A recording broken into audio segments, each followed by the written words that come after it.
లక్ష్మి ఎక్కడ ఉంటుంది అంటే 5 స్థానాలు చెప్పింది శాస్త్రం. ఈ 5 కూడా లక్ష్మీ స్థానములు అని. అందులో మొట్టమొదటిది ఆవు యొక్క వెనక తట్టు. గోవు యొక్క వెనక భాగంలో లక్ష్మీదేవి ఉంటుంది. మహాభారతంలో చెప్తారు, ఒకప్పుడు గోశాలలో ఉన్నటువంటి గోవుల దగ్గరికి వెళ్ళి అడిగింది లక్ష్మీదేవి, నేను మీ దగ్గర ఉంటాను అని అడిగింది. గోవులున్నాయి, నువ్వు చెంచల స్వభావం ఉన్నదానివి, నువ్వు భక్తుల్ని పరీక్షించి వాళ్ళకి అహంకారం వస్తే వెళ్ళిపోతుంటావు, అందుకని మీకు మేము స్థానం ఇవ్వం అన్నది.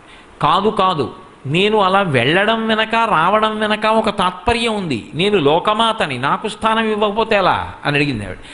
అడిగితే అవన్నాయి, మా పేడ ఎక్కడ ఉంటుందో అందులో ఉండు, మా మలస్థానమునందు నివాసం ఉండు. అందుకే గోవు యొక్క పృష్ఠభాగం ఒక స్థానమైంది. నేను చెప్పట్లేదు, వ్యాసుల వారు భారతంలో చెప్పిన మాట. కాబట్టి మీరు భారతం పరిశీలించండి. గోవు యొక్క వెనక తట్టు యందు